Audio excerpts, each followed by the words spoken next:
Magandang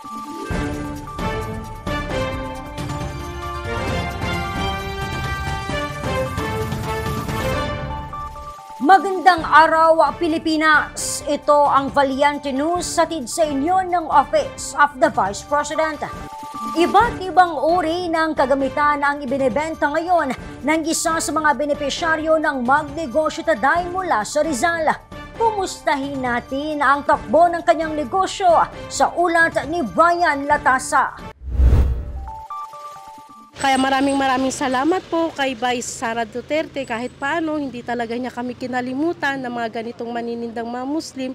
Kahit paano, alam niya kung paano magtinda ang mga Maranao, paano nila palaguin ang paninda nila. Kaya maraming salamat po, Vice Sara. Ito ang mensahe ng 39 years old at taga-Cainta Rizal na si Aisa Uti para kay Vice President Inday Sara Duterte. Si Aisa ay isa sa daang-daang Pilipino na natulungan ng Magnegosyo Taday program noong nakaraang taon ng tanggapan ng pangalawang Pangulo. 15,000 pesos naman ang kanyang natanggap bilang livelihood grant. Narinigan po kami na may OBP nga daw po na handang tumulong sa mga ganito. Nagbakasakali po ako na baka sakali na makapasa man ako, maipamimili ko siya ng paninda ko.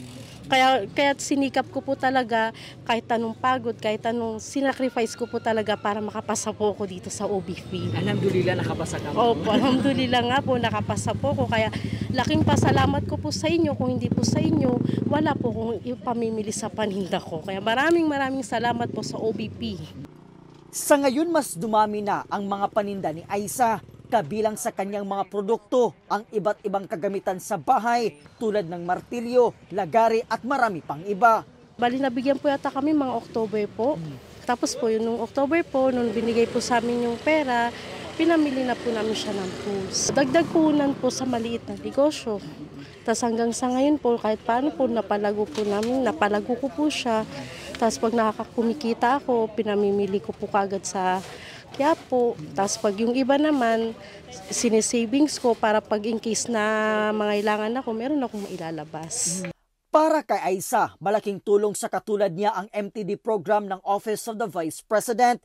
Di na kasi nila kinakailangan mangutang pa ng puhunan. Nakakatulong din ang kanilang munting negosyo upang matustusan ang pangangailangan nilang magpamilya. Po, sa totoo lang po, dito talaga po kumukuha ng pang-araw-araw ko. Pero hindi ko naman po totally kinukuha lahat kasi po, pag kinuha ko po lahat, mawawalan po ko ng stock.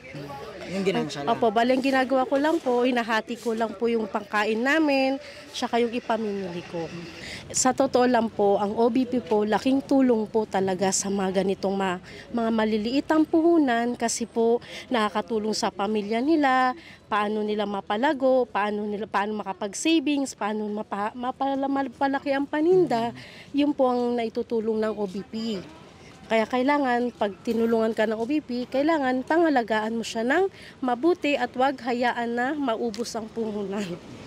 Katuwang ni Aisa sa pagpapalago ng kanyang negosyo ang kanyang anak. Mula po dito sa Cainta Rizal, ako po si Brian Latasa. Ang lahat para sa Diyos, bayan at pamilyang Pilipino. Valiente News. Isang solo parent mula sa Rizal nakatanggap ng livelihood grant mula sa OVP. Ang kanyang kwento, saksihan sa susunod na episode.